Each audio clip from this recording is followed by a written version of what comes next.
The FBI, the Department of Justice, and Robert Mueller's crew investigating the Trump campaign had a very bad week. After months of keeping it a secret, Special Counsel Robert Mueller confessed that he booted the lead agent from his team, Peter Strzok, because he's an anti-Trumper. He sent over 10,000 text messages to another agent he was having an affair with, which contained anti-Trump and pro-Hillary commentary. Strzok was the agent who snuck up on Mike Flynn, put him under oath, and interviewed him without an attorney present. But there's more. Strzok also top investigator in the Hillary Clinton email probe. He interviewed Hillary, who was not put under oath, with her attorney, and then softened the language in Comey's draft letter exonerating her, changing the description of her actions from grossly negligent to extremely careless. Gross negligence is criminal, extremely careless is not. Strzok is also believed to have been connected to the Clinton-funded fake Russian dossier on Donald Trump. More on that later. Mueller's other lieutenant also caught sending anti-Trump messages.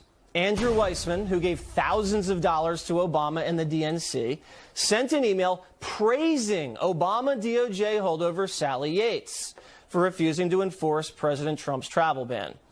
Quote, "I am so proud and in awe. Thank you so much. All my deepest respects." Wall Street Journal also reported Weissman attended Hillary Clinton's election night party in Manhattan. Then there's Jeannie Rhee, another prosecutor picked by Mueller to investigate Trump-Russian matters. Here's her background. She's a Clinton donor who represented the Clinton Foundation and represented Hillary herself in the email investigation. She also represented top Obama official Ben Rhodes in the Benghazi cover-up investigation. Wow, fair and balanced. But it gets worse. Obama DOJ holdover Bruce Ohr was just demoted after it was uncovered he met secretly with the foreign agent who Hillary paid to concoct the fake Russian dossier, and met with the president of the firm Hillary paid to produce the dossier. So what's going on here?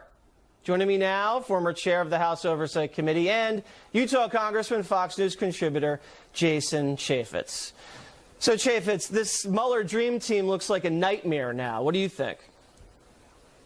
There is a major systemic problem within the Department of Justice, this deep state that we've been talking about. It's blossoming before our very eyes as we see the reality of how this investigation into Trump and the dossier and Hillary Clinton really went down. You had some highly partisan people who wore it on their shirt sleeves and didn't necessarily put a blindfold on and looking for justice. So do you think the investigation into Trump-Russia matters is completely corrupt now, beyond repair? And if so, what's to be done about it?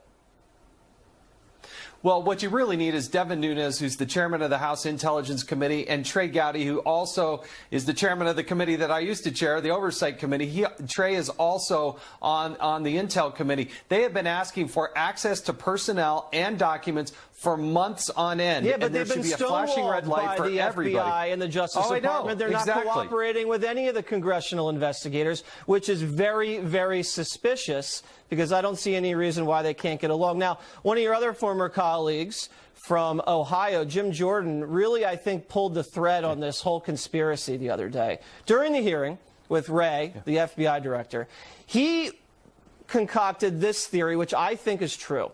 Peter Strzok, this anti-Trump guy on the Mueller team who was just, kicked over to an HR office, he was the one that took the Hillary Clinton-funded fake Russian dossier, used it in applying for the wiretap in the FISA court, and it was granted based on the fake information, which was then used to spy on the Trump campaign. If that's true, if Hillary Clinton paid for the paperwork that was used as justification to spy on Trump that started this whole investigation, that's huge. Or as Trump would say, huge.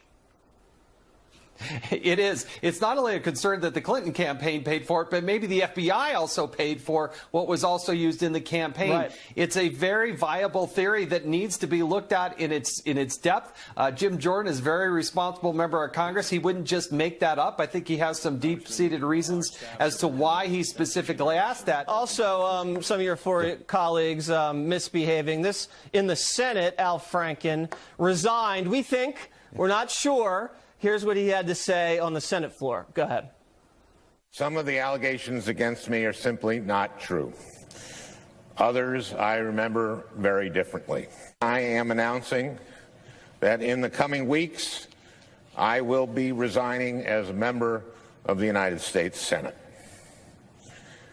I, of all people, am aware that there is some irony in the fact that I am leaving while a man who has bragged on tape about his history of sexual assault sits in the Oval Office. All right, so we're going to get to the more Trump contrast in a second. But let me ask you first, when you were in the halls of Congress, were you hearing things? Was this a problem, sexual harassment? I know a lot of young people go right after college and work for congressmen. What was your take on the whole situation?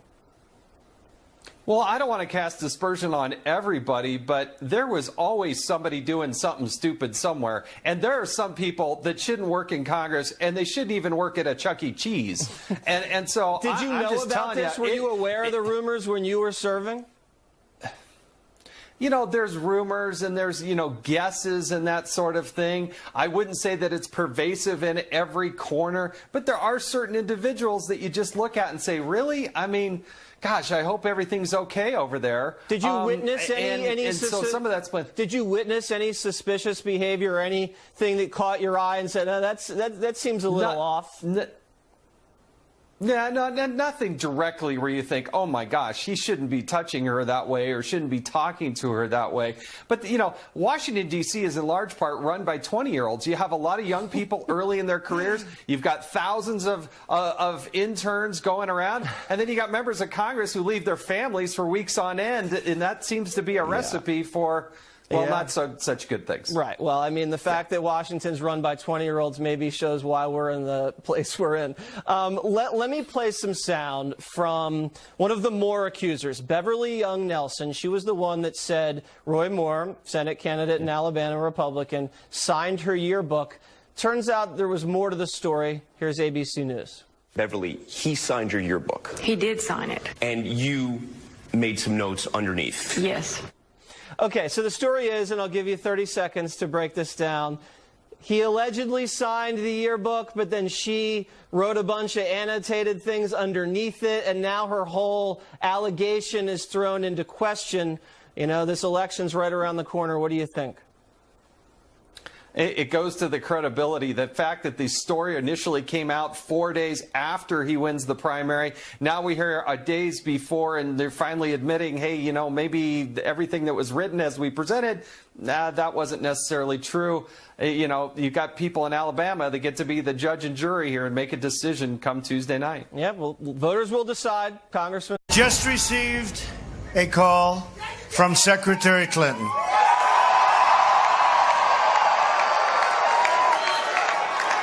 She congratulated us, it's about us, on our victory. Wow, it was one of the most shocking U.S. election results in modern political history. But what was going on inside the Clinton machine as it fell apart? And what happened with Trump Tower as they won the presidency? Presidential historian Doug Weed, the author of this brand new book, doing extremely well, Game of Thorns, the inside story of Hillary Clinton's failed campaign and Donald Trump's winning strategy, joining us right now. Doug, you started getting all this inside information. You said, I got to write a book about what happened because you haven't seen this anywhere. That's what happened. And I'd get on YouTube, I'd see there's places that iPhone won't get, or they'll turn them off. And so I was hearing this stuff coming from people that I'd known over the years. I've been a part of 10 presidential campaigns on staff. And I thought, man, this has got to be written about. So first off, the stunning news comes down. Clearly, Florida was not going to Hillary. It goes to Trump. Then little by little, she starts losing the Rust Belt states. When it became clear and she makes the phone call that you just saw right there that Donald Trump receives, how does Hillary we react, according to your sources? According to my sources, a violent reaction. There were 3 sources at the Peninsula Hotel, and they said she just freaked out.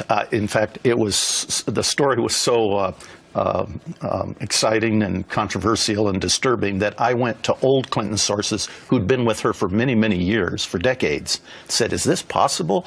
That she was angry, there was shattering glass, then there was Ed Rendell on public TV saying, I just left and she's very angry. So we had people right there at the moment when it happened. It was North Carolina kind of that was what disturbed the numbers from North Carolina. Right, you knew things was wrong when they lost Florida. Meanwhile, here's the quote. The Secret Service agent present for hours at the hotel confirmed that there was smashing of glass and long periods of heated shouting inside the Clinton rooms. Brief glimpses inside the rooms confirmed that there were heated discussions underway, and Mrs. Clinton was upset. Remember, John Podesta came up and said, hey, we're going to hold on, we're going to wait to see, and next thing you know, she says, I quit, I'm finished, I'm through.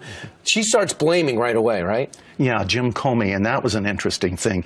When you get into this story, the Clintons and the FBI had a 27-year ongoing war. It's stunning. And again, throughout his life, Jim Comey would come to the conclusion, she's guilty, but we can't prove it. Did Trump win it or did she lose it? Both. Trump was masterful and underestimated because Trump was the master of branding, and branding, he would say, make America great again, and then he'd go off message, they'd say. But even when he was off message, he was on message, because the second part of his message is, I'm not a politician. Game of Thorns, name of the book. We just scratched the surface. We'll have you back because we're still trying to unfold exactly what happened. Doug, thanks so much. Great job.